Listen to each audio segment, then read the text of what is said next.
ఆమేన్. గట్టిగా చెప్పండి. పైన కూడా కూర్చునే ఏర్పాట్లు ఉన్నాయి. తప్పక ప్రశాంత వాతావరణంలో పైన హాల్లో కూర్చుని దేవుని మాటలు కూడా మీరు వినవచ్చు. అక్కడ కూడా ప్రభు బల్లారాధన ఏర్పాట్లు ఉన్నాయి. యెషయా గ్రంథం 4వ అధ్యాయము 5వ వాక్యాన్ని జాగ్రత్తగా చదువుదాం. యెషయా గ్రంథం 4వ అధ్యాయము 5వ వాక్యాన్ని మీరు జాగ్రత్తగా చదువుతున్నారు. కొండలోని ప్రతి నివాస స్థలము మీదను దాని ఉత్సవ సంఘముల మీదను పగలు మేఘధూమములను రాత్రి అగ్నిజ్వాల ప్రకాశమును యెహోవా కలుగ చేయును. ఇక్కడ ఒక చక్కని సంఘటన రాయబడింది యెషయా గ్రంథం 4వ అధ్యాయములో. అక్కడ రాసిన మాట మరలా నేను కూడా చదువుతాను, మీరు వింటారు. సీయోను కొండలోని ప్రతి నివాస స్థలం మీదను దాని ఉత్సవ సంఘాల మీదను పగలు మేఘస్తంభం, రాత్రి అగ్నిస్తంభము, అగ్నిజ్వాలలు, వాటి ప్రకాశమానము యెహోవా కలుగ చేయబోతున్నాడు. ఈ శుభవేళ ఈ మాటలు కొంచెం జాగ్రత్తగా ఆలకించండి. దేవుడట కొంతమంది నివాసాల మీద, కొన్ని కుటుంబాల మీద ఆయన వెలుగును, మహిమను, తేజస్సును ప్రకాశింపచేయబోతున్నాను అంటున్నాడు. ప్రవచన భాగం ఇది. కానీ మనం ఆధ్యాత్మికమైన సందేశం జాగ్రత్తగా విందాం. మన నివాసాల గురించి ఇప్పుడు మనం కోరుకునేది ఏమిటంటే వెలుగుతో ఉండాలని, తేజస్తో ఉండాలని, మహిమతో ఉండాలని మనం అందరం కోరుకుంటాం. తప్పేం కాదుగా. మరి మన నివాసాలు వెలుగుతో ఉంటున్నవా? మన నివాస స్థలాలు ప్రకాశమానమైన దేవుని వెలుగుతో నింపబడుతున్నాయా? ఓ రకంగా చెప్పాలి అంటే ఆ ప్రకాశమానం చేత నింపబడిన అనుభవాల్లో మనం నడవగలుగుతున్నామా? దేవుడు అంటున్నాడు, నేనే ఆ స్థలాల మీద, నేనే ఆ నివాసాల మీద పగలేమో మేఘస్తంభపు నీడ, రాత్రి వేళ అగ్నిజ్వాల ప్రకాశమానము నేను వారి మీద ప్రకాశింప చేయబోతున్నాను అంటూ నేనే కలుగ చేస్తాను అంటున్నాడు దేవుడు. ఈ మాట విన్నాక నీకు నాకు మనందరికీ ఆలోచన వస్తుంది, ప్రభువా ఎంత చక్కని మాట చెప్పావయ్యా. మా నివాసాల మీద, మా స్థలాల మీద నీ వెలుగును ప్రకాశింపచేయ్యా అని కోరుకోవడంలో తప్పేం లేదు. ఆశపడతారని కూడా నాకు తెలుసు. అయితే బైబిల్ అంటుంది, ఎవరి నివాసాల మీద, ఏ స్థలాల మీద అంటే సీయోను కొండ మీద ఉన్న స్థలాలను, సీయోను కొండ మీద ఉన్న నివాసాలను, సీయోను కొండ మీద నివసించే వారి మీద మాత్రమే పగటి దీవెన, రాత్రి దీవెన ఉంటుంది.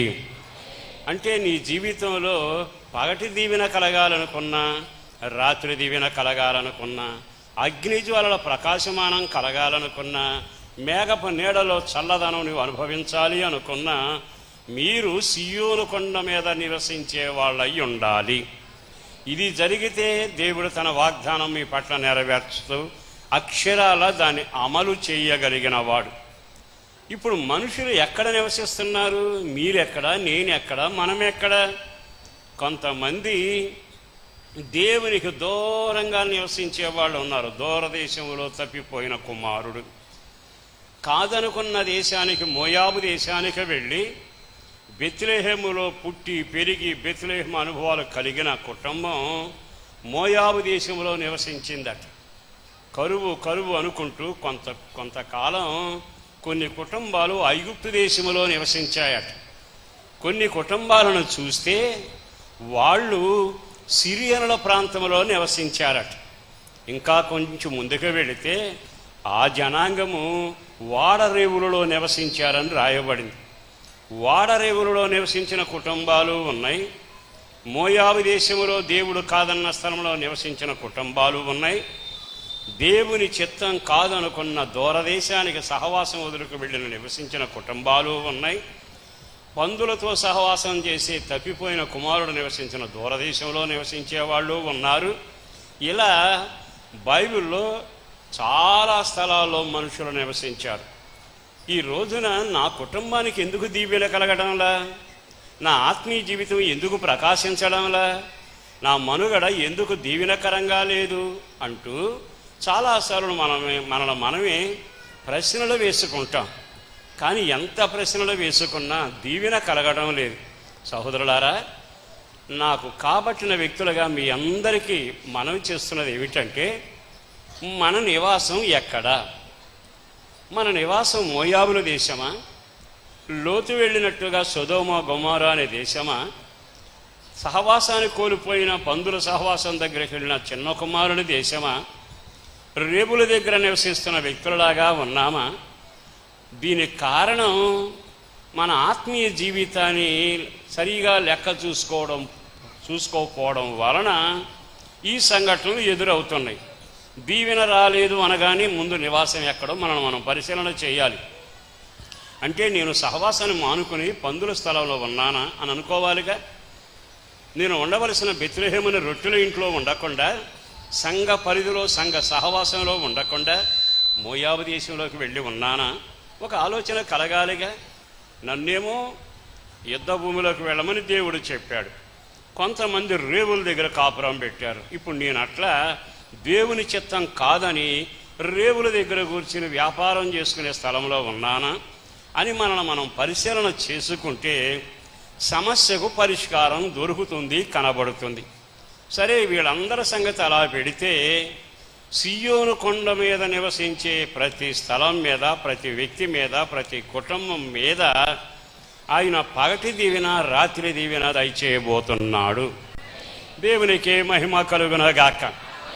2 పదాలు అక్కడ వాడాడు. ఒకటి, సియోను కొండలోని ప్రతి స్థలము మీద, అంటే సియోను కొండలో వాళ్ళు నివసిస్తున్నారు మొదటి మాట. రెండవది, వాళ్ళ రెండో అనుభవం ఏమిటంటే ఉత్సవ సంఘాల మీద అంటున్నాడు. అంటే కూడుకున్న వాళ్ళు ఉత్సాహనాదం చేస్తున్నారట, సంతోషగానం చేస్తున్నారట, సంబరపడుతున్నారట, ఆనందాలతో ఆయనను ముంచెత్తుతున్నారు, ఆనంద గీతాలతో ఊరేగుతున్నారు. ఆ ప్రార్థన ఆనందంతో ఉండే ఆ కుటుంబాల మీద, ఇదిగో ఈ సియోను కొండ మీద ఎవరుంటారో ఆ స్థలాలు, ఆ నివాసాలన్నీ నేను పగటి దీవెన, రాత్రి దీవెన, నా మహిమను అక్కడ కనుపరుస్తాను అంటున్నాడు. ఈ మాటలు ఎన్నిసార్లు విన్నా, ఎంతమంది దైవజనులు బోధించినా, మనం ఆలకించినా, పరిశుద్ధాత్మ దేవుడు మరలా మాట్లాడుతుండగా పరిశుద్ధాత్మని స్వరం విందుముగాక, పరిశుద్ధాత్మకు అప్పగించుకొందుముగాక. మరి సియోను కొండ మీద నివసించడం అనే మాట ఉంది కదా, సియోను కొండ అంటే ఏమిటి అని మనం ఆలోచిస్తే, సియోన్ అనే పదం, ఓ రకంగా యెరూషలేం అనే పదం క్రైస్తవ జనాంగానికి అలవాటు, తెలిసిన పదాలు. పరిశుద్ధుల సహవాసం యెరూషలేం అయితే, ప్రతిష్ట కలిగిన ఆ గుంపు ఉండేది సియోను. ఓ రకంగా సియోను కొండ అంటే పరిశుద్ధమైన కొండ, ప్రభు దిగి వచ్చిన కొండ, ఓ రకంగా ధర్మశాస్త్రం రాసిచ్చిన కొండ, మనుషుల సహవాసాన్ని కోరుకున్న కొండ, మనల్ని అక్కడ నిలబెట్టి ఆయన మనతో ఉండి ప్రతి కార్యాన్ని నెరవేర్చే కొండ అనే మాటలు చాలా కనబడుతున్నాయి. ఒక్క మాటలో చెప్పాలంటే దేవుడు నివసించే కొండ, దేవుడు నివసించే స్థలము, దాని పేరు పరిశుద్ధమైన స్థలము. దేవునికి మహిమ కలుగునగాక. మరి ఈ రోజున మనం ఆ సియోను కొండ మీద ఉండగలుగుతున్నామా? యోవేలు గ్రంథం 2వ అధ్యాయం మొదటి వాక్యం చదువుతాం. యోవేలు గ్రంథం 2వ అధ్యాయం మొదటి వాక్యంలో ఏమి రాయబడింది?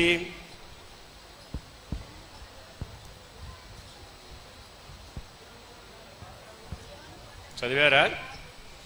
ఆయన సౌండ్ కొంచెం సెట్ చేయను, ఆయన ఓవర్ అయిపోయింది. చదవండి. సియోను కొండ మీద బాకా ఊదుడి, సియోను కొండ మీద బాకా ఊదుడి, బాకానాదము ఊదుడి, అంటే బాకాను ఓదండి, నా పరిశుద్ధ పర్వతం మీద హెచ్చరిక నాదము చేయుడి. మీరందరూ ఆ వాక్యం చదివారుగా. యోవేలు గ్రంథం 2వ అధ్యాయం 1వ వాక్యంలో రాయబడింది. సియోను కొండ అని మొదటి లైన్లో ఉంది. రెండో మాట ఏముంది? బాకా ఊదుడి. అక్కడ రాయబడిన మాట పరిశుద్ధ స్థలం అనే మాట ఉంది. జాగ్రత్తగా చదవండి. అక్కడ రాయబడిన మాట సియోను కొండ మీద, చదవాలన్నమాట. సియోను కొండ మీద బాకా ఊదుడి, సియోను కొండ మీద, నా పరిశుద్ధ పర్వతము మీద, నా పరిశుద్ధ స్థలం మీద. అంటే సియోను అనే పదం ప్రతిష్టత కలిగిన పర్వతం, ప్రభు నిలబడే స్థలం. ఓ రకంగా చెప్పాలి అంటే అది పరిశుద్ధమైన పర్వతం. ఇప్పుడు దేవుడు అంటాడు, ఈ కొండ మీద ఉన్న ప్రతి నివాస స్థలమును, ఈ కొండ మీద ఉన్న ప్రతి కుటుంబం మీదను నేను నా ప్రకాశమానమైన మహిమను వారి మీద ఉంచుతాను అని దేవుడు వాగ్దానం చేస్తున్నాడు. దేవుని వెలుగైనా, దేవుని తేజస్సు అయినా, దేవుని లేఖనాల్లో రాయబడిన మేఘపు నీడైనా నీ మీద నిలిచి ఉండాలి అనుకుంటే తప్పనిసరిగా నువ్వు చేయాల్సింది ఏమిటో తెలుసా? లేఖనం ప్రకారం ఆ స్థలములో నీవు నివసించగలగాలి. ఒక్క మాటలో చెబుతున్నాను, అది పరిశుద్ధ స్థలం.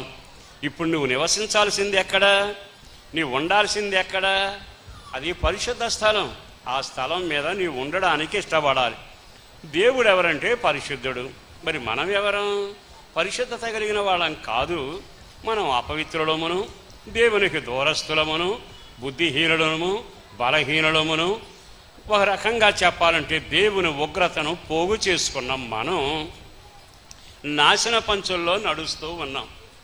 ఈరోజు ఈ మాటలు విన్నాక దేవుని వెలుగు నీ మీద కమ్మాలి, పగటి దీవిన రాత్రి దీవిన నీకు కలగాలి, దేవుని నడిపింపులో నీవు నడిపించబడాలి అని ఆశ పడగలిగితే నీవు కూడా కొండ మీదకి ఎక్కి రావాలి. దానినే బైబిల్ బోధించేది ఏమిటంటే కడగబడిన జీవితము, పరిశుద్ధమైన జీవితము. నా మాట వింటున్నారుగా? ఈ రోజున నీ కొరకు, నా కొరకు యేసు దేవుని రక్తం సిలువలో కార్చబడింది. మనమంతా రక్తంలో కడగబడి సంఘంలో చేర్చబడ్డాం. ఇంకా మన సహోదరులు, మనతో ఉన్న కుటుంబ సభ్యులు కొంతమంది ఇంకా రక్షణ పొందాల. అంటే ఆయన రక్తం ద్వారా కడగబడాల. వారికి ఇది అవకాశం. నీవు కానీ ఆ రక్తం ద్వారా కడగబడి, విమోచించబడి, పరిశుద్ధ అనుభవంలోకి వచ్చి ఆ కొండ మీద నీవు నివసించగలిగితే నా దేవుడు అంటున్నాడు, ఆ నివాసాలన్నిటి మీదను వారి కుటుంబాల మీదను నేను నా యొక్క తేజస్సును, మహిమను వారి మీద కుమ్మరిస్తాను. అందుకని మొదటిగా మీకు చెప్పబడే మాట ఏమిటంటే, మీరు యేసుక్రీస్తు రక్తం ద్వారా కడగబడ్డారా? మీ పాప పరిహారం కొరకు విడుదల పొందారా? బాగా వినండి. ఏది వారం వారం ఏదో మాట చెబుతారు, పాపం అంటూనే ఉంటారు, అంటుండవచ్చు. పాపం ఓడిలోని అగ్ని లాంటిది. కాలిన తర్వాత మనం చేయగలిగింది ఏమీ ఉండదు. అందుకే కాలు జారకమునిపే, నరకపు అంచుల్లోకి వెళ్ళకమునిపే ఈ కృపా సువార్త ఇంకా ఇంకా ఇంకా నీకు వినబడ చేస్తున్నాడు. అలా వినబడ చేయడంలో గల గొప్ప రహస్యం ఏమిటంటే, నీ జీవితాన్ని అపాయము నుంచి రక్షించి క్షేమాన్ని కలుగ చేయాలని ఆయన మనసులోని ఆలోచన. అందుకని మీ అందరికీ నేను దండం వేడి చెప్పగలుగుతున్నాను.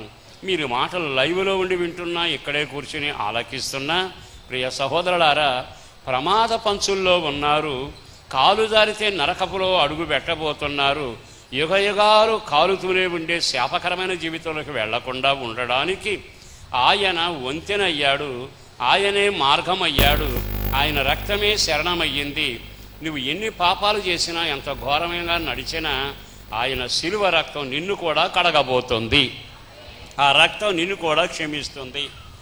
బలమైన కార్యాలు జరిగించి దేవుని బాహును చాపడానికి ఆయన సరిపోయిన వాడు కనుక ఈ విషయాన్ని మనం గమనించి ఆ రక్తం ద్వారా కడగబడి దేవుని బిడలగా మారాలనే విషయం మరోసారి పరిశుద్ధాత్మ దేవుడు హెచ్చరిక చేస్తూ ఉండగా ఆలకించి అప్పగించుకొని కడగబడిన వాళ్ళు కడగబడుదురుగాక.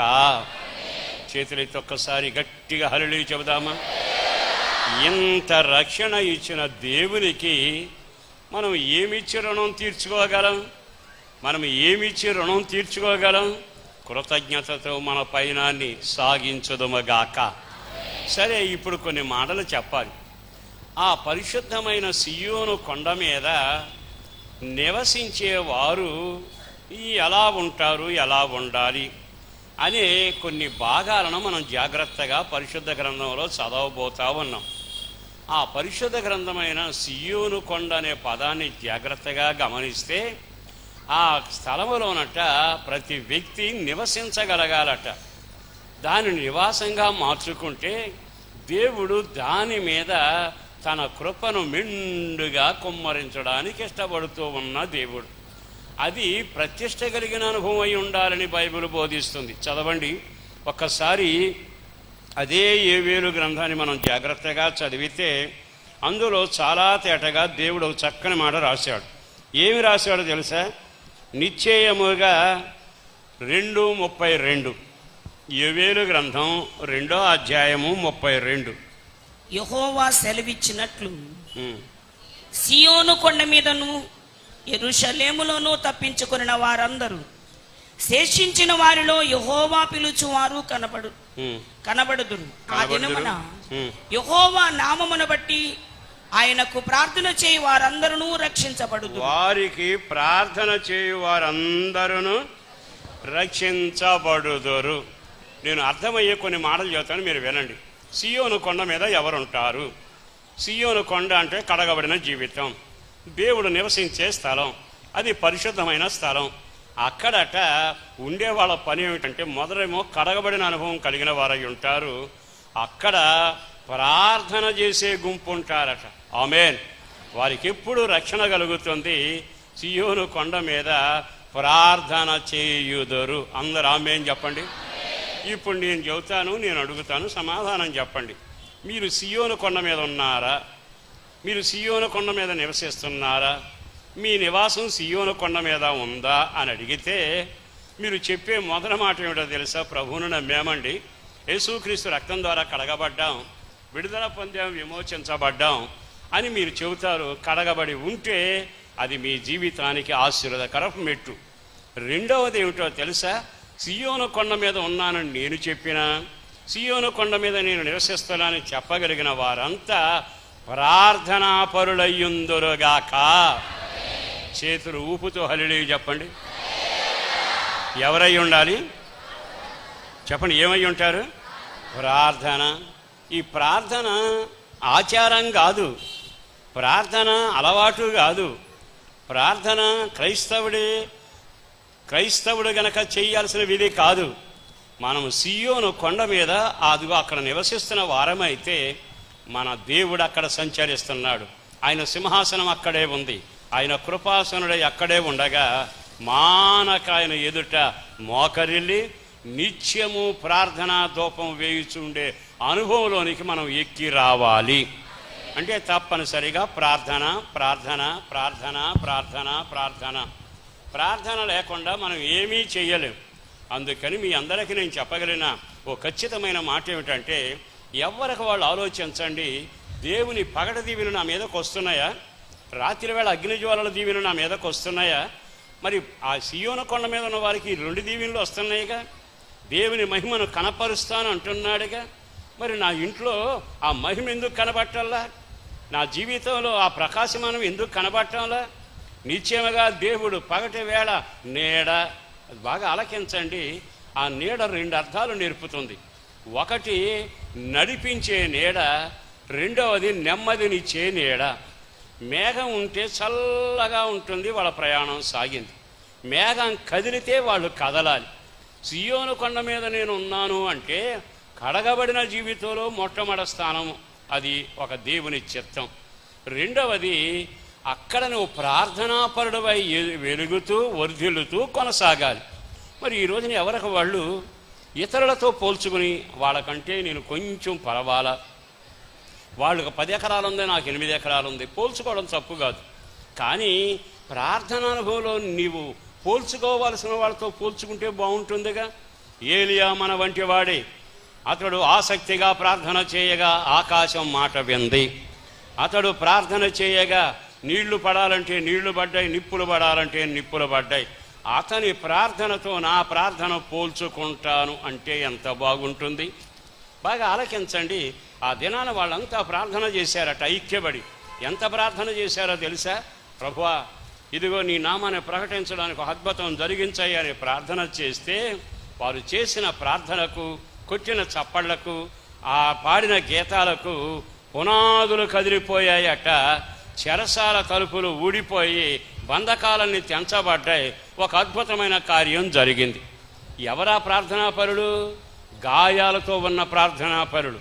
శ్రమలు జరుగుతూ ఉంటే ప్రార్థన పెరుగుతూ ఉంటే, కొరడా దెబ్బలు ఈపి మీద పడతా ఉంటే స్తుతిగీనాలు ఆలాపిస్తూ ఉంటే, ఈ రోజున అన్నీ ఉంటే కూడా ప్రార్థన చేయలేకపోతున్నాంగా.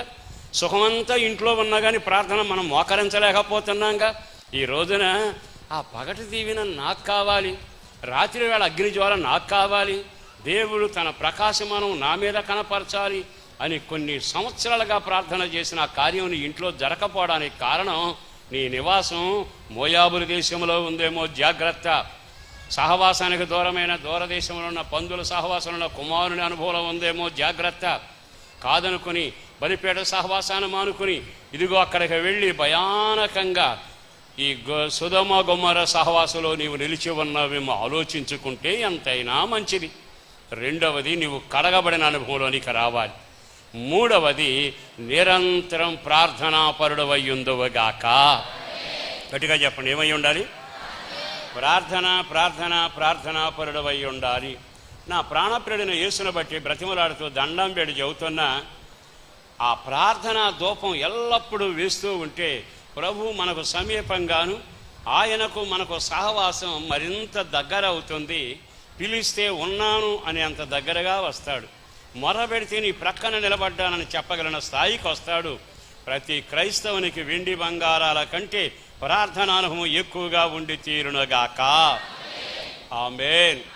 ఇప్పుడు సియోను కొండ మీద నేను ఉంటున్నాను అంటే నా మోకాళ్ళు కాయలు కాయునుగాక. గట్టిగా ఆమేన్ అండి. ప్రార్థనతో మన జీవితం ఎక్కువ సమయాన్ని దేవునితో గడిపే కృప మీకు కలిగి తీరాలి. మరి ఈ రోజున నువ్వు సియోను అనే కొండ మీద నివసిస్తున్నావా? నువ్వు అడ్రస్ చెబుతా, మా పలానా సంఘం అండి, సియోను కొండ మీదే ఉంటానండి, పరిశుద్ధుడు దేవుడితోనే ఉంటానండి, ఆ పరిశుద్ధ స్థలంలో నేను ఉంటాను అంటున్నావు. కానీ ప్రార్థన లేని వ్యక్తివైతే నిన్ను నువ్వు మోసం చేసుకుంటూనే మన సంగతి తెలియాలిగా. కడగబడకుండా కొన్ని సంవత్సరాలుగా ఇందులో భక్తి ఆరాధన చేస్తే నిన్ను నువ్వు మోసం చేసుకుంటున్నావనే సంగతి తెలియాలిగా. మరో విచిత్రమైన అనుభవం ఏమిటో తెలుసా? ఆ ప్రార్థనలోనట దైవ చిత్తం మనకు బహుతేటగా తెలుస్తుంది. మీకు అర్థమయ్యే మాట చెబుతాను. ప్రార్థనాపరుడు అంటే ఆయనకి ఎంత ఇష్టం, ఈ సంగతి మీకు ఎప్పుడు తెలియాలి. మనకు కూడా భూలోకంలో కొంతమంది అండి మహా ఇష్టంగా ఉంటుంది. వాళ్ళు ఫోన్ చేస్తేనే మెలుకులు తిరిగిపోతాం. వాళ్ళ ఫోన్ వస్తే చాలు తినే కంచం దగ్గర చెయ్యి వదిలేసి కంచం వదిలేసి పరిగెత్తుతుంటాం. అంటే వాళ్ళకి నీకుండే బంధం, ప్రేమ, తత్వం. కానీ నిన్ను చూసినప్పుడు దేవుడు ఏం చేయగలగాలి?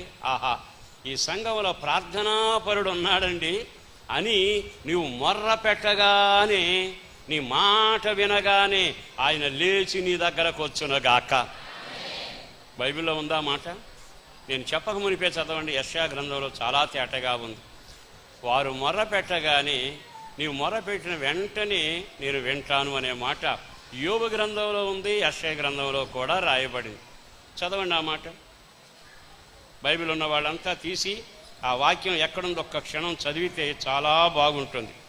యెషయా గ్రంథం 30వ అధ్యాయము 19వ వాక్యములో ఆఖరుడైన ఆయన నీ మాట వినగానే, ఆయన నీ మొర్ర విని నిశ్చయముగా నిన్ను కరుణించును. ఆయన నీ మాట వినగానే నీకు ఉత్తరమిచ్చును.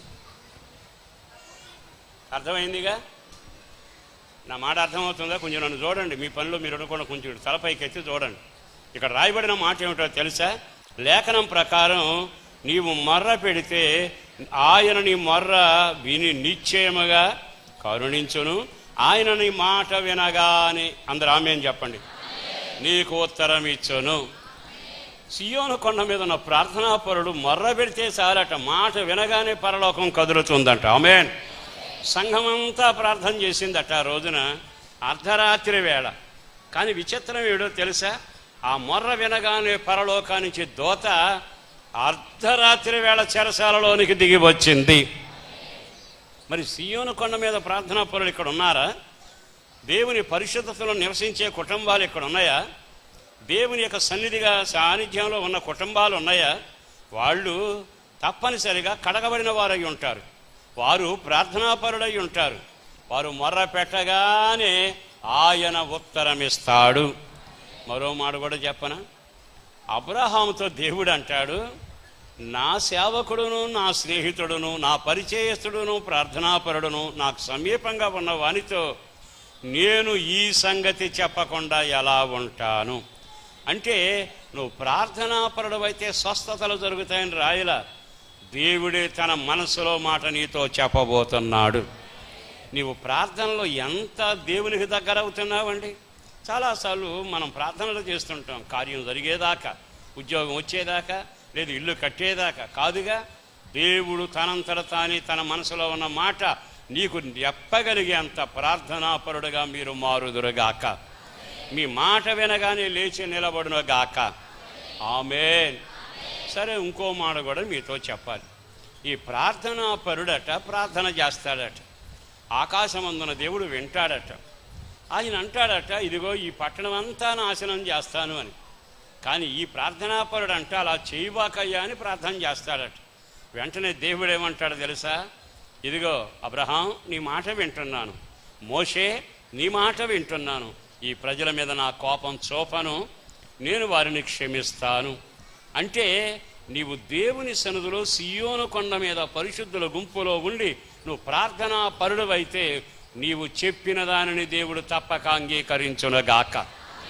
అసాధ్యమైన దేవుడు అంగీకరిస్తాడు. ఆమేనండి. అసాధ్యమైన ఆ రోజున భక్తుడు ప్రార్థన చేశాడుగా, అయ్యా మరణం వచ్చి గుమ్మంలో నిలబడింది, నాకేమో టైం అయిపోయింది, నువ్వు కూడా చెప్పావు కదా నీ టైం అయిపోయింది, రాజా నీ ఇల్లును చక్కబరుచుకోమని చెప్పావు కదా అని ప్రార్థన చేస్తూ ఉంటే, టైం అయిపోయింది కనుక మరణదూత అక్కడికి వచ్చింది. టైం అయిపోయింది కనుక ఇల్లు సర్దుకోమని దేవుడు చెప్పాడు.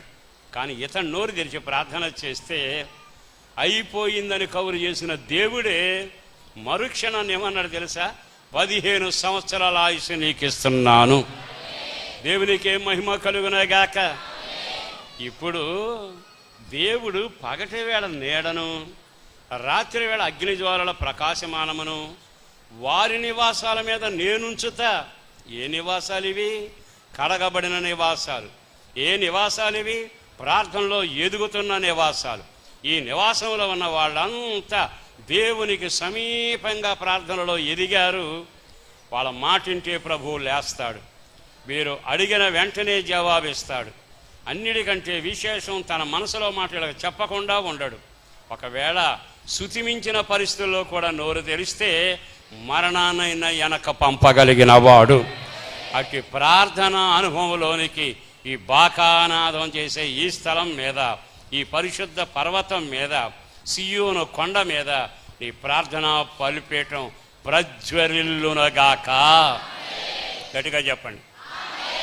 మరొక మాట కూడా మీతో చెబుతాను. సియోను కొండ మీద ఉన్న వాళ్లకు ఉండే మరో అనుభవం ఏమిటి? 8వ అధ్యాయం యెషయా గ్రంథం 18వ వాక్యం. 8:18. ఇదిగో యెషయా గ్రంథం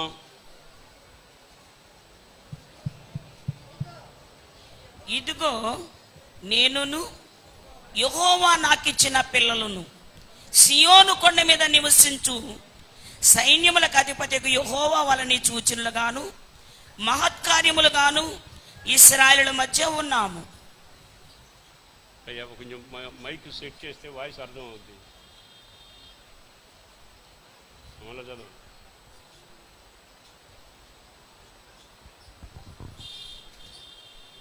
నేను చదువుతున్నాను, వినండి.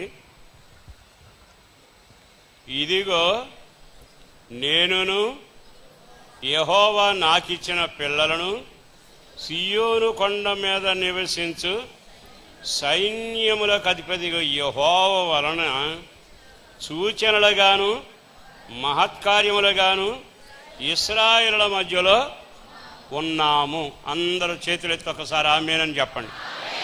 ఇప్పుడు నేను చెప్పే మాటలు జాగ్రత్తగా వినాలి. నీ నివాసం సియోను కొండ మీదే ఉంటే సియోను కొండ మీద నివసించే ప్రతి నివాస స్థలం మీద ఆయన మహిమ దిగవస్తుంది. దానికి మూడో అనుభవాలు ఏమిటంటే ఈ సియోను కొండ మీద దేవుడు నివసిస్తాడట. అక్కడ రాసిన మాట, సియోను కొండ మీద యెహోవా నివసిస్తున్నాడు, ఆయన వలన నేను నా పిల్లలు ఎలా ఉన్నామో తెలుసా? సూచక క్రియలుగాను మహత్కార్యములుగాను అనేకులకు ఆశ్చర్యం కలిగించే వ్యక్తులలాగా మేమున్నాము. దేవునికే మహిమ కలుగునగాక, దేవునికే మహిమ కలుగునగాక. ఈ శుభవేళ నా ప్రభు యొక్క మాటను కొంచెం అర్థం చేసుకుంటే బాగుంటుంది. అక్కడ రాసిన మాట, సియోను కొండ మీద ఆయన ఉంటున్నాడట. బాగా వినండి. ఆ కొండ మీద తన పిల్లలు తాను ఎలా ఉన్నారో భక్తుడు చెబుతున్నాడు. ఏమంటున్నాడు తెలుసా? నా పిల్లలు సూచనలుగా ఉన్నారు. దేవునికే మహిమ కలుగునగాక. ఎలా ఉన్నారు? సూచనలుగా ఉన్నారు, ఆశ్చర్య కార్యంగా ఉన్నారు, అద్భుతాలలాగా ఉన్నారు. ఇప్పుడు సియోను కొండ మీద నివసించే ప్రతి ఇంట్లో ఉన్న వ్యక్తి ఆశ్చర్యానికి గుర్తుగా ఉండునగాక, సూచనకు గుర్తుగా ఉండునగాక. ఒక రకంగా చెప్పాలంటే వాళ్ళను చూసిన వెంటనే జనానికి ఆశ్చర్యం కలగాలి. కారణం మామూలు విషయం కాదుగా. మీకు కొన్ని ఉదాహరణలు చెబుతాను. పాత నిబంధనలో చూసినా కొత్త నిబంధనలో చూసినా మనకు అర్థమయ్యే చరిత్ర ఏమిటో తెలుసా? అతన్ని తీసుకుని వెళ్ళాట, చేప కడుపులో వేసేశాడు. చేప కడుపులో పడిపోయాడు. చేప కడుపులో ఒక్క పూట కాదు, ఒక గంట కాదు, 3 రోజుల్లో ఉన్నాడు. 3 రోజుల తర్వాత చేప వచ్చింది, కక్కేసింది. అతగాడు లేచి దులుపుకుంటూ మామూలుగా నడిచి ఆ పట్టణంలో మైలు దూరం నడిచి ప్రసంగం చేశాడు. అందరికి ఆశ్చర్యం కాదు. కారణం ఏమిటంటే సహజంగా చేప కడుపులోకి వెళ్ళిన వ్యక్తి 3 రోజులు బతికి ఉండడు, అది అసాధ్యం. కానీ నా పిల్లలను నేను ఎలా చేస్తానో తెలుసా? మహత్కార్యములుగాను సూచనలుగాను సూచక్రియలుగా నేను చేయబోతున్నాను. మరో మాట చెప్పనా? అగ్నిగుండంలో విసిరేశారండి. అగ్నిగుండంలో విసిరేస్తే ఎవరైనా కాలకుండా బయటికి వస్తాడా? అది కూడా 7 అగ్నిని హెచ్చింపు చేశాడట. విసిరితే మరలా బయటకు వచ్చాక చూస్తే వారి తల వెంట్రుక ఒక్కడ కూడా కాలిన వాసన కనపడలేదు. దేవునికే మహిమ కలుగునగాక. ఈ శుభవేళ మనం చూస్తూ ఉంటే ఎంత ఆశ్చర్యం అనిపిస్తుందండి. దేవుని లేఖనాలు అక్షరాల వాస్తవాలు. అతడు అగ్నిగుండంలోంచి వస్తే ఒక రాత్రంతా సింహమును బోన్లో పడ్డాడు దైవజనుడు. ఆ భక్తి కలిగిన వాడు అక్కడికి వెళ్ళాడు. అందరూ అనుకున్నారు చనిపోయాడు, మింగేసి ఉంటే ఎముకలు కూడా మిగిలి ఉండవని. కానీ రాజెల్లి పలకరించి, దానియేలు నీవు అనుదినము సేవించుతున్న దేవుడు అని పలకరిస్తే అక్కడ వినబడిన మాట ఏమిటో తెలుసా? నా దేవుని దృష్టికి నేను నిర్దోషిగా కనబడ్డాను, సింహములు ఏ హాని చేయకుండా నన్ను సజీవుడిగానే కాపాడాడు. నేను ఒక మాట అడుగుతాను. సింహం నోట్లో పడి ఒక రాత్రంతా ఉండి అతను బయలుదేరి వచ్చాడు అనుకోండి. బయలుదేరి వచ్చినాక మనలాంటివాడికి ఆ వార్త వినబడి పలానోళ్ళపై అట్లా నుంచి బయటకు వచ్చాడనగానే ఒకడు కాదుగా, ఊళ్ళే కదిరి వస్తాయి. ఎట్లా ఉన్నాడు? సింహపు నోట్లోకి వెళ్ళి గాయమవ లేదా? కనీసం పంజాత కొట్టలేదా? రక్తమన్నా కారలేదా? ఒక పక్కన నిన్ను పట్టుకుని పీక్కోలేదా? ఎన్ని చూసినా అతను ఆశ్చర్యంగానే ఉంటాడు. ఈ రోజున నా ప్రభుని బడి చెప్పగలిగిన మాట ఏమిటో తెలుసా? మీరు సియోను కొండ అనే పరిశుద్ధత మీద మీరు జీవితాన్ని కట్టుకున్న వాళ్ళై దేవుని సాంగత్యం చేస్తున్న ప్రార్థనా పరులైతే సింహబోనులకైనా కఠినమైన సమస్యలు మీకు వస్తాయి. అగ్నిగుండాల కంటే అధికమైన శోధనలు వస్తాయి. చెప్పాలంటే మూసివేసిన తలుపులతో బంధించబడిన, కంటికి కనబడకుండా చేప కడుపులో నిలబడిన వ్యక్తులలాగైనా మీరు ఉండవచ్చు. అయినను మరణమునకు అప్పగించకుండా, ఏ వేదనకు అప్పగించకుండా మిమ్మల్ని బయటకు తీసుకుని వచ్చి ప్రజలకు సూచనలుగా మిమ్మల్ని నిలబెట్టునగాక, అనేకులకు సాక్షిగా మిమ్మల్ని నిలబెట్టునగాక. నేను ఒక సేవకుడిగా చెప్పగలిగిన మాట, మనకు అప్పుడప్పుడు సముద్రం దగ్గర దాకా వెళతాం, మన కోసం చేప రెడీగా ఉంటుంది. మనం కంగారు పడిపోతాం. దేవా ఇంత ప్రార్థన చేశాను, తప్పించలేకపోయావా? ఒక పక్కన చేపను తోలేయలేకపోయావా? దాన్ని పక్కకు పంపించలేకపోయావా? ఆయన ఏమంటాడు తెలుసా? నీవు నా సూచన అనే సంగతి ఎడగ తెలియాలంటే ఇంకో చేపను కూడా నీకు తప్పిస్తాను. నా ప్రభువుని బట్టి బ్రతిమలాడుతున్నాను. చేప మింగినా నీవు అద్భుతంగానే ఉంటావు. ఒకవేళ అగ్నిలో కాల్చబడినా సూచక్రియగానే ఉంటావు. అంత ఎందుకండి? కొత్త నిబంధనలోకి వెళితే చనిపోయిన లాజరును తీసుకెళ్ళి పాతి పెట్టాడు. యేసుదేవుడు కావాలని ఇంకా ఆలస్యం చేశాడు. మీరు అధ్యాయం చూశారు కదా, 3 రోజులు ఆగి వద్దాం అనుకున్నాడట. ఆయన ఉద్దేశం ఏమిటంటే, నన్ను నమ్మిన నా బిడ్డలు, నా పేరు పెట్టబడిన వాళ్ళు, ఆ కుటుంబం అంతా నా పాదాల దగ్గర కూర్చునే కుటుంబమేగా, సీయోనులో ఉండే కాపురం చేసే కుటుంబమేగా, సీయోను కొండతో సంబంధం కలిగి నాతో బంధం కలిగిన కుటుంబమేగా. ఇప్పుడు చనిపోయిన వ్యక్తి ఈ నా పిల్లలు సూచనలుగాను ఆశ్చర్య కార్యముగాను అనేకులకు సూచక్రియలుగా ఉండేట్టుగా చెయ్యాలనుకొని 1 రోజు కాదు, 2 రోజులు కాదు, 3 రోజులు రాకుండా ఆగిపోయాడు.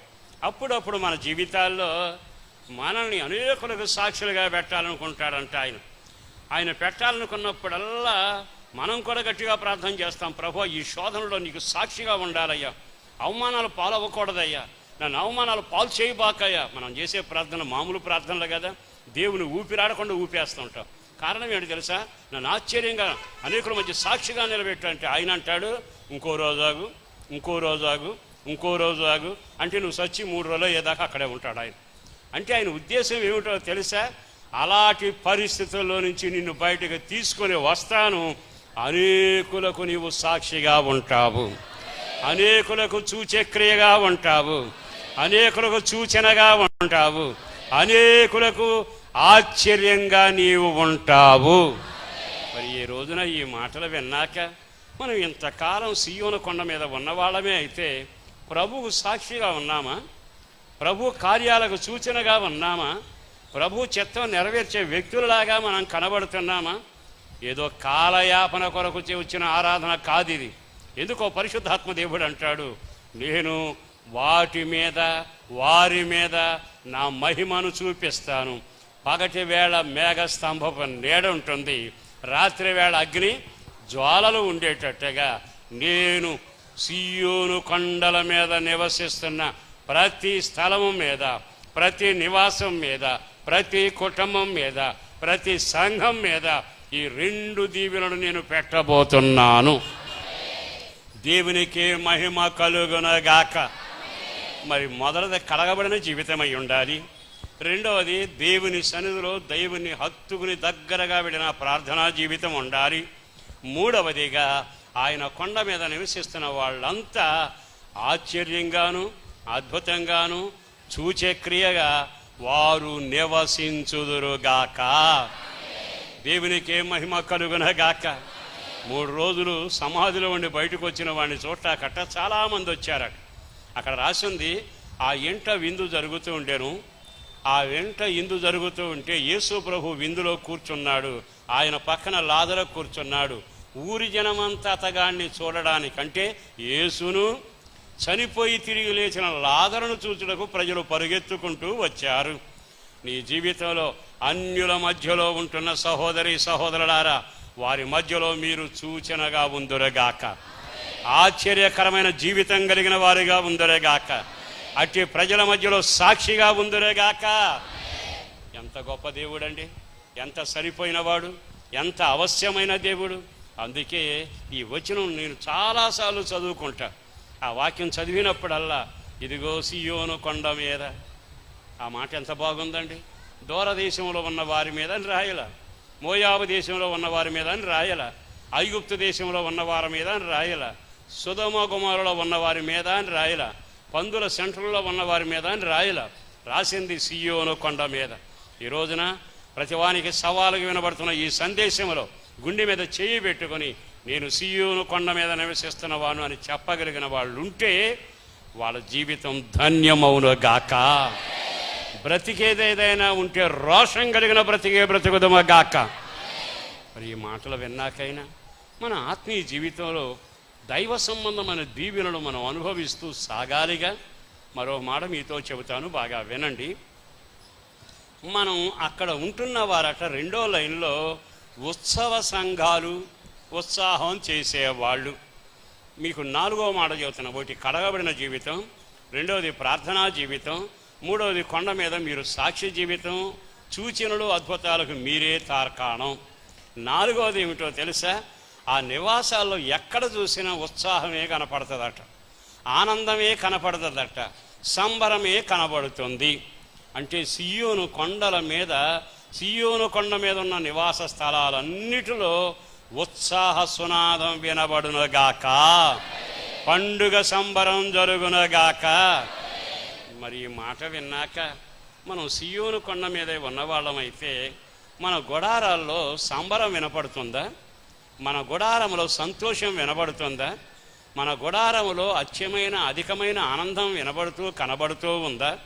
బైబిల్లో కొన్ని వచనాలు జ్ఞాపకం చేస్తాను.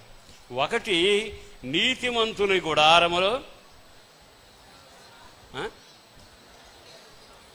మిగతాది నేను చెప్పనా? నీతిమంతుని గుడారములో, నేను మళ్ళా చెబుతున్నాను సహోదరులారా, మీరంటే నాకు చాలా ఇష్టం. కారణం ఏంటంటే బైబిల్ మోసుకు తిరుగుతారు కానీ చదివి తిరగరు. కొంతమంది ఉంటారు బైబిల్ పట్టుకు తిరుగుతుంటారు, అన్న చూస్తే నాకే భయం అనిపిస్తుంది. నెంబర్ 1 భక్తుల్లాగా బైబిల్ తిరిగేసుకుంటూ వాళ్ళు పట్టుకున్న తల కిందల కొంత కూడా తెలియదు వాళ్ళకి. అట్లా బైబిల్ బట్టి తిరుగుతారు. కానీ బైబిల్ చదవమని అంటే ఒక్క పేజీ చదివే లోపల ముచ్చెమటలు బట్టి 300 తప్పులు చదవటం వాళ్ళ గొప్పతనం. దండం పెట్టి చెబుతున్నాను, ఈ వేద పారాయణమే మనకు ఆశ్రయదుర్గం. ఇందులోని జీవమే నీకు కలుగునగాక. ఖాళీగా ఉన్నప్పుడల్లా ఎన్నిసార్లు అయినా బైబిల్ చదవండి. నేను సేవకులని, పరిచారకులని, పెద్దని, చిన్నని, నేను మీరని వ్యత్యాసం లేదు. ఈ బైబిల్ చదివే ప్రతి వానికి పరలోక జ్ఞానము కలుగునగాక. అందుకే సాతాను ఏం చేస్తాడో తెలుసా? పేపర్ అంతా చదువు, కాకపోతే సీరియల్ వరుసగా చూడు, కానీ ఇది మాత్రం చదవబాకు, మోసుకుని తిరుగుతూ ఉండు. నిన్ను చూసినప్పుడల్లా భక్తులు అనుకుంటారు. కానీ సాతానికి తెలుసు నెంబర్ 1 మా శాల్తీ అని. కారణం ఏంటంటే చదువు లేని అనుభవం. ఈ రోజున దండం పెట్టి చెబుతున్నా, తప్పు లేకుండా బైబిల్ చదవడానికి మీరందరూ చదవడానికి ఇష్టపడుదురుగాక. గట్టిగా బైబిల్లో ఆ కృప ఉంది. అట్టి బైబిల్ చదివి జ్ఞానులైన వాళ్ళు ఉన్నారు, కృప పొందిన వాళ్ళు ఉన్నారు, అభిషేకం చేత నింపబడిన వాళ్ళు ఉన్నారు.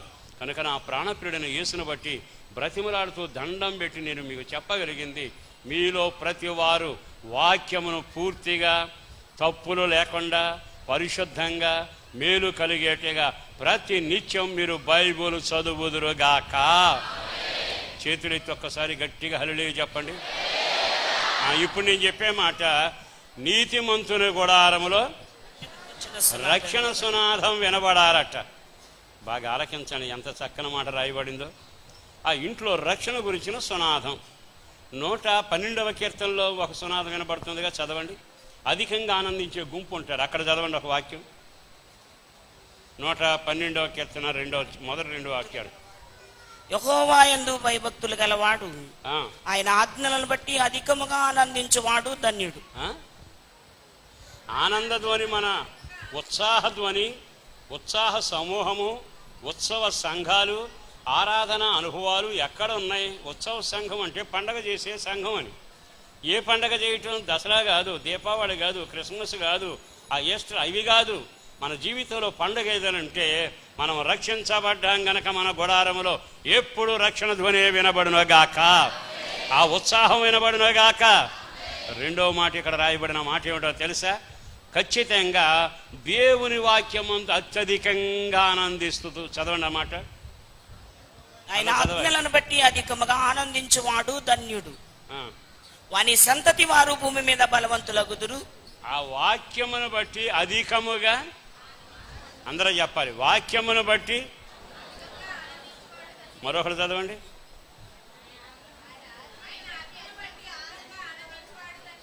మరొకరు చదవండి. ఇప్పుడు చెప్పండి, దేవుని వాక్యాన్ని వినగానే నాకు ఆనందం కలుగుతుందని వారు చేయన్నారు. అబ్బా, ఎంత ఆనందము! దేవుడు మిమ్మల్ని కూడా దీవించునుగాక. దేవుని వాక్యం నందు ఆనందపడే వాళ్ళు ఎంతమందో తెలుసా? గట్టిగా కానీ ఇక్కడ ప్రసంగం స్టార్ట్ అయిందనుకో, ఆ వాక్యం తిన్నగా నీ లోపమే దిద్దింది అనుకో, కడుపు మండిపోవటం, ముఖం వికారం అయిపోవడం. పైకి మాత్రం నేను వాక్యం అంటే ఆనందపడతానండి. ఈరోజు ప్రసంగం అంతా నాకే వేసినట్టుందిగా, ఈరోజు వాక్యం అంతా నన్నే తాకినట్టుందిగా. అంటే వీళ్ళు ఆనందించేవాళ్ళ? ఒక్కసారి ఆగి ఆలకిస్తే మోసానికి పత్రికలు మనమే. ఈ రోజైనా ఈ మాటలు వింటున్న తర్వాత ఈ వాక్యం తాకిన, గుచ్చిన, హెచ్చరించిన, గణపరిచిన, వెలిగించిన, దిద్దిన, ఏం చేసినా ఈ వాక్యమందే నేను ఆనందిస్తాను. దేవునికే మహిమ కలుగునగాక. అలాంటి ఉత్సవం కలిగిన సంఘంగా మీరు మారుదురుగాక. అట్టి అనుభవాల్లోకి మీరు వచ్చుదురుగాక. మరి ఈ రోజున ఎన్నిసార్లు మనం మన బుద్ధిహీన అనుభవాల్లోకి వెళ్ళిపోయి ఆ ఉత్సవ సంఘాల్లోంచి తప్పించబడుతున్నాం. రక్షణ ఆనందం వల్ల ఉండాలి. దేవుని లేఖనం ప్రకారం అక్కడ రాసినట్టుగా వాక్యంలో ఆనందం ఉండాలి. మరో మాట కూడా చెప్పనా, దేవుని సన్నిధిలోనట యోబు చరిత్ర చదివితే యెహోవా ఇచ్చెను, తర్వాత అక్కడ రాయబడిన మాట యెహోవా ఇచ్చెను, తీసుకొనును, దేవునికే మహిమ కలుగునగాక. అంటే నష్టం వచ్చినా, కష్టం వచ్చినా, ఇరుకొచ్చినా దేవుని స్తుతించగలిగిన అనుభవము. దేవునికే మహిమ కలుగునగాక. ఉత్సవ సంఘాలైన చూస్తా ఉన్నాడు. సీయోను కొండ మీద ఉన్న నివాసాలు అన్నీ ఉత్సవ సంఘాలలాగానే ఉంటాయి. ప్రతి నివాసం ఉత్సాహంగా ఉంటుంది. ఆయన చేసిన మేలులకు కృతజ్ఞతాస్తుతితో ఉల్లాసంగా ఉంటారు. వాక్యం అధికంగా చదివి ఉల్లసిస్తారు. రక్షణ భాగ్యాన్ని బట్టి సునాదం వినబడజేస్తారు. నష్టం వచ్చినా, కష్టం వచ్చినా దేవునికి మహిమాని ఆర్భటించగలిగిన వారు. మరి ఈ రోజున నువ్వు ఉత్సవ సంఘంలో సభ్యుడివేనా?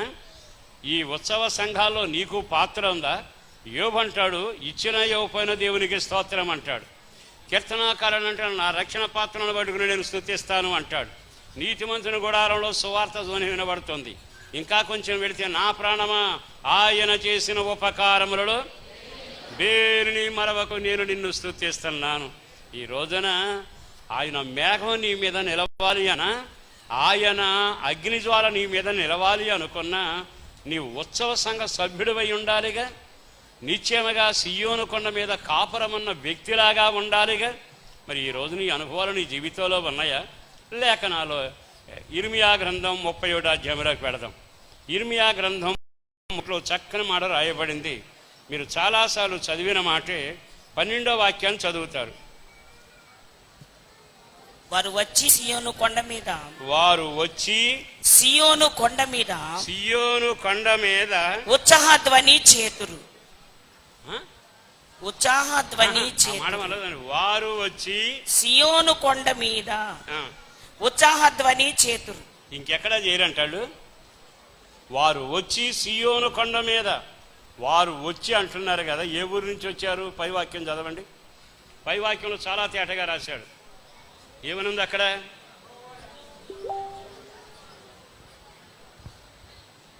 చదవాలన్నమాట. దూరమైన ద్వీపములోని వారికి దాన్ని ప్రకటింపుడి. అయ్యా, సౌండ్ సరి చేయలేకపోయాను నేను ఇంతకటి నుంచి. రికార్డింగ్ పనికిరాట్లేదు ఈ సౌండ్. చదవండి. 31:12లో 11లో కూడా వాక్యం రాయబడింది. యెహోవా యాకోబు వంశస్థులు విమోచించున్నాడు, వారికంటే బలవంతుడైన వారి చేతిలో నుండి వారిని విడిపించుచున్నాడు. వారికంటే బలవంతుడైన వారి చేతిలో నుండి వారిని విడిపించుచున్నాడు. శత్రువుల చేతిలో విడిపించబడిన వారును, శాపం చేతులోంచి విడిపించబడిన వారును, కన్యల చేతులోంచి విడిపించబడిన వారును, కష్టాల చేతులోంచి విడిపించబడిన వారును, వారు తప్పనక సియోను కొండ మీదకి వచ్చి ఉత్సాహధ్వని చేయుదురుగాక. అంటే విమోచించబడిన వారు మాత్రమే ఉత్సాహధ్వని చెయ్యగలిగిన వారు. చేతులెత్తి ఒక్కసారి గట్టిగా హల్లెలూయా చెప్పండి. బంధకాల్లో ఉన్నవాళ్ళు ఉత్సాహధ్వని ఎలా చేస్తారు? అందుకే దేవుడు అంటున్నాడు, ఈ కొండకు వస్తున్నారు వాళ్ళే, వాళ్ళందరూ నేను విమోచించా.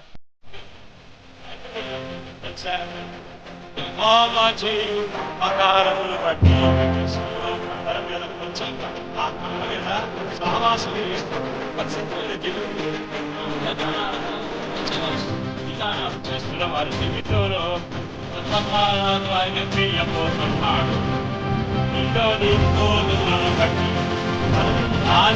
రక్షించబడుతున్నట్టు, 3వది ద్రాక్షరసం ఇవ్వబడుతున్నట్టు, 4వది తైలం ఇవ్వబడుతున్నట్ట. తర్వాత పశువులకు పుట్టు పిల్లలను సమూహముగా వచ్చెదరు. సియోను కొండ మీద 6 కార్యాలు జరుగునుగాక. చేతులెత్తి ఒక్కసారి గట్టిగా హల్లెలూయా చెప్పండి. మొదటిది ఉపకారములు. అందరు చెప్పండి, ఏమిటది? దేవుడు ఆ పరిశుద్ధమైన జీవితంలోను, ప్రార్థనా జీవితంలోను, ఉత్సాహగానం చేయు అనుభవాలలోను జీవిస్తున్న జనాంగాన్ని బట్టి ఆయన అంటున్నాడు, వారికి నేను ఉపకారము చేయబోతున్నాను. ఈరోజు నీ వాక్యం మీద చేయబెట్టి మీరు ప్రార్థన చేయండి. ఉపకారం మొదలవునగాక. దేవుని ఉపకారాలు మీరు అనుభవించుదురేగాక. దేవుని ఉపకారాల చేత మీరు తృప్తి పొందుదురేగాక. ఎవ్వరూ చేయలేని ఉపకారాలను ఈ ప్రాణ ఆత్మ దేహాలకు ఆయన చేయబోతున్నాడు. మరో మాట ఏమో తెలుసా? గోధుమలు. గోధుమ ఆహారానికి సంకేతం, సమృద్ధైన ఆహారం.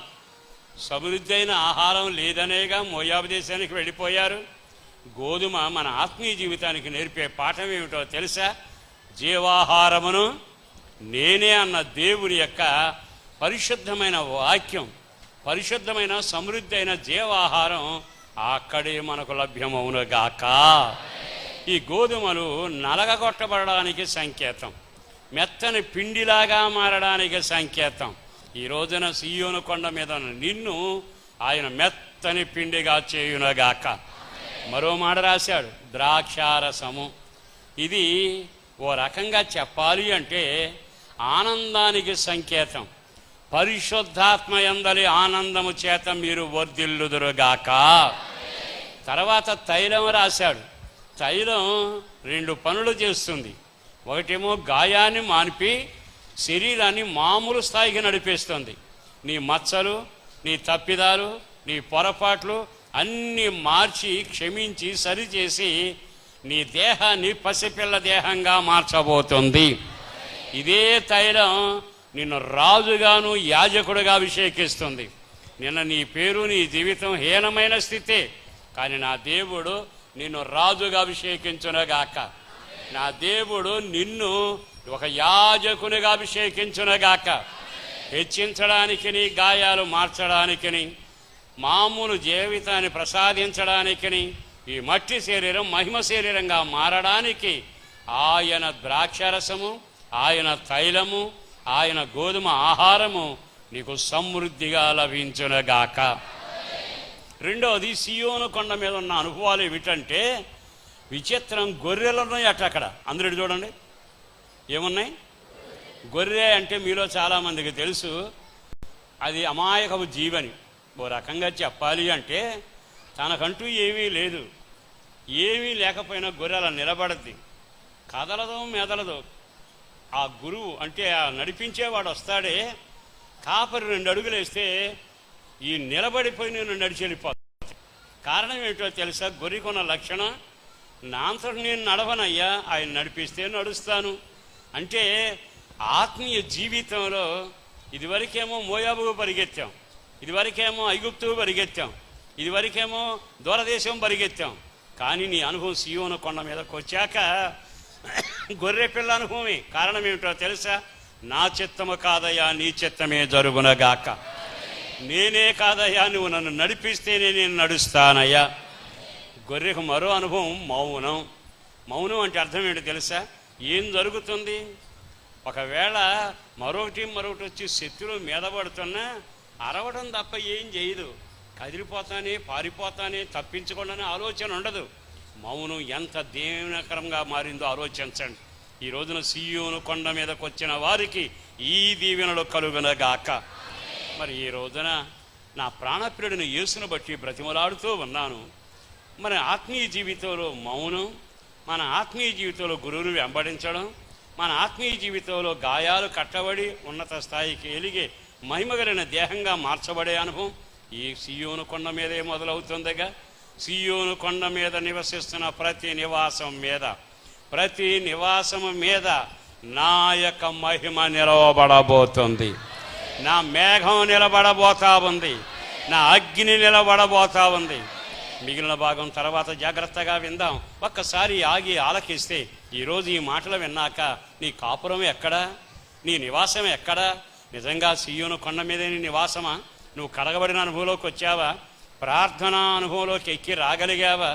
దైవ సంబంధంగా నీ జీవితాన్ని తనిఖీ చేసుకుంటూ, నేను సియోను కొండ మీద ఉన్న వ్యక్తినేనా, నేను అక్కడ ప్రహర్షించి ఆనందించే వ్యక్తినేనా, నా దేవుని కొరకు బ్రతుకుతున్న వ్యక్తినేనా, అలాంటి అనుభవం నీ జీవితంలో ఉండగలిగితే, ఆ ప్రత్యక్షత, ఆ కృప కలిగిన వ్యక్తివైతే నా దేవుడు నీతో చాలా తేటగా మాట్లాడుతున్నాడు.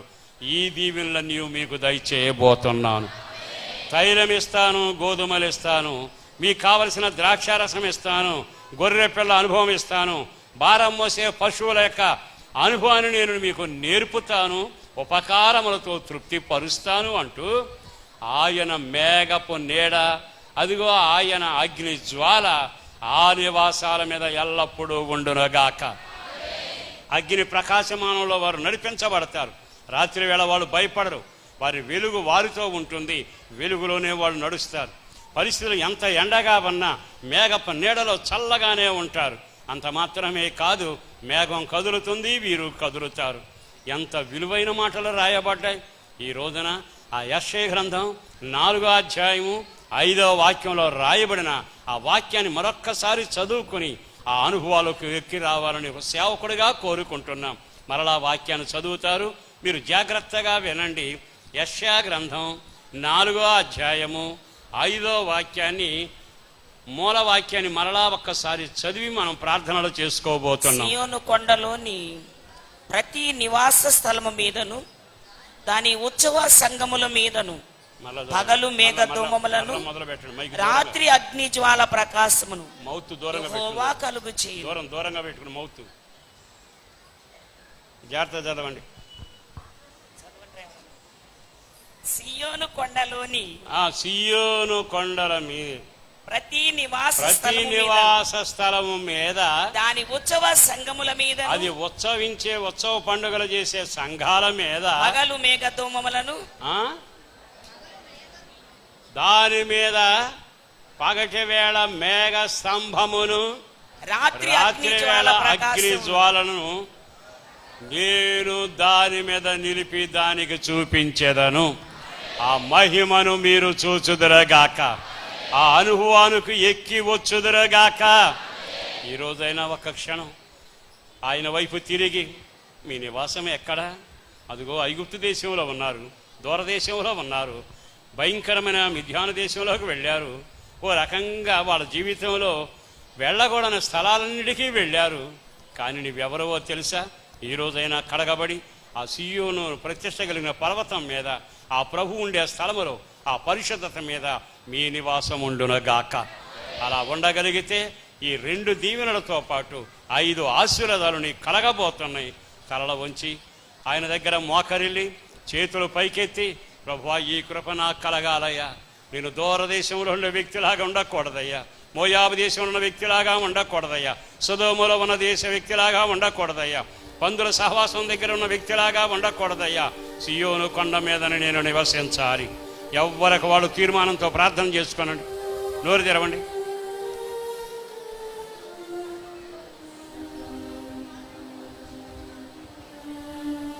నోరు తెరవండి, ప్రార్థన చేసుకోనండి.